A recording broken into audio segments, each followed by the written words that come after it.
चाषी मानक चाष कार्य को द्विगुणित करने निमंते उपखंड स्तरीय कृषि जंत्रपाति मेला उद्घाटित। कुचिंडा कॉलेज पड़िया उपखंड स्तरीय कृषि जंत्रपाति मेला कुचिंडा उपजिलापाल गौरवमय प्रधान मुख्य अतिथि भाव में जोगदी फीता काटी उद्घाटन करते। 35 कोटी स्टल यह मेलार लगिथिला और यह डिसेम्बर 27, 28 और 29 तारीख 3 दिन धरी हेबाकु थिबा एही कार्यक्रम रे उन्नत कृषि जंत्रपाति प्रदर्शन और विक्रय एवं विभिन्न कृषि जंत्रपाति पई सरकारी आर्थिक सहायतार सचेतनता कृषि और आनुषंगिक विभाग द्वारा कार्यकारी होउतबा योजना गुड़िकर प्रचार और प्रसार बैंक सहायता केन्द्र माध्यम कृषि जंत्रपाति पई ऋणर सुजोग निर्धारित सरकारी रिहाती रे कृषि जंत्रपाति क्रय निमंते आगरु बुकिंग व्यवस्था विषय सूचना तथा एही कृषि जंत्रपाति मेलार मूल लक्ष्य है चाषी माने कम समय रे अधिक कार्य संपादन करी चाष कार्य रे द्विगुणित लाभवान हेबे से सब विषय सूचना प्रदान करथिले। एही मेला रे जिला मुख्य कृषि अधिकारी हेमंत कुमार जेना सभापतित्व करथिबा बेले मुख्य अतिथि भाव कुचिंडा उपजिलापाल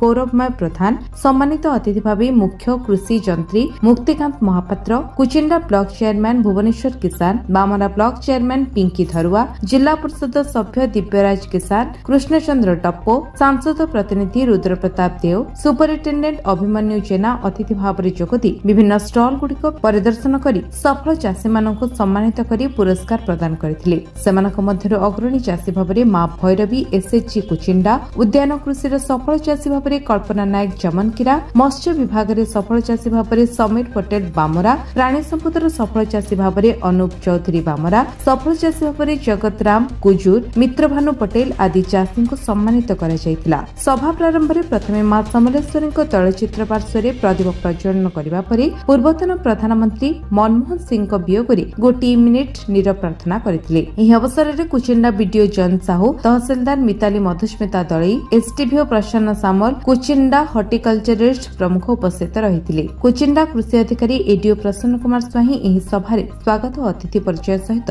धन्यवाद अर्पण करथिले। मु मुख्य जंत्री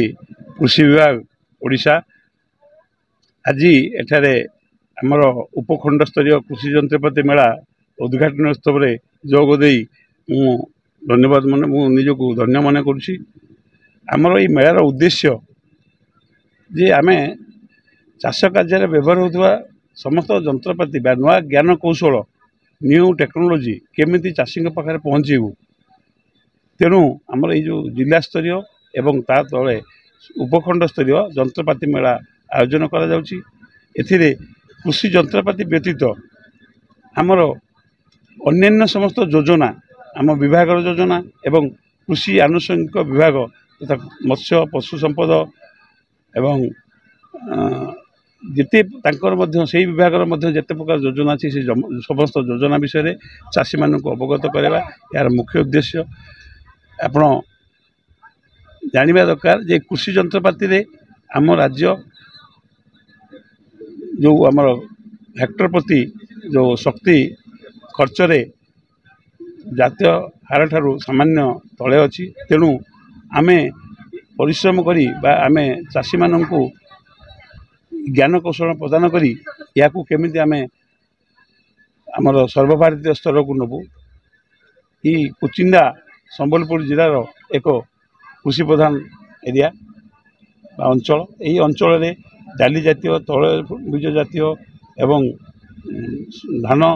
प्राय मैक्सिमम चाष पनीपरिया समस्त प्रकार चाष होची। चाष कार्य आमर जमी प्रस्तुति ठारू अमल पर्यंत गोटे सब्सिडी पैटर्न रही जो साधारण वर्ग 40% एससी एसटी एवं महिला चाषी मान 50% एवं महिला स्वयं सहायक गोष्ठी 75% सब्सिडी व्यवस्था करी अमल परवर्ती खाद्य प्रक्रियाकरण जंत्रपाति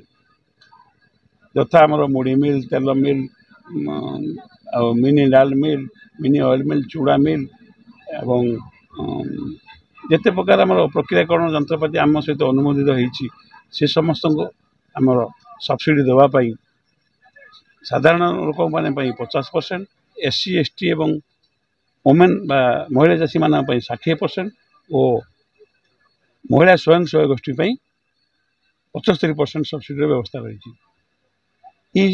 चाष आमर जंत्रपाति व्यवहार करने द्वारा आम कम खर्च अल्प परिश्रम एवं समय ठीक सदुपयोग तथा अधिक उत्पादन पाई यार व्यवहार करवा या द्वारा चाष कार्य खर्च को आम कमेले चाषीर आय निश्चित वृद्धि हम यही सब लक्ष्य नहीं आमर कृषि जंत्रपाति मेला विभिन्न उपखंड स्तर में आयोजन कर यार सदुपयोग करने चाषी मान अनुरोध कर सर कृषि जंत्रपाति मुख्य उद्देश्य कौन चाषी आम अंचल आदिवासी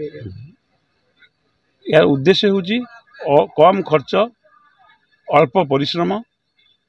एवं ठीक समय समस्त चाष कार्य करने एवं अधिक उत्पादन या सहित आत्मनिजुक्ति जो बड़ बड़ जंत्रपाति रही आपंकर हार्वेस्टर हो ट्रैक्टर हो ये समस्त जंत्रपाति व्यवहार करने द्वारा निजे स्वरोजगार हवा सहित अन्य को ड्राइवर हिसाब से मेकानिक हिसाब से बहुत परोक्ष निजुक्ति आत्मनिजुक्ति से वृद्धि पाँच तेणु बेकार युवक युवती मान ये कृषि जंत्रपाति व्यवहार एक आत्मनिजुक्तिर माध्यम। संबलपुर कुचिनारू रिंकू कुसुम रिपोर्ट विश्व विजय न्यूज ओडिशा।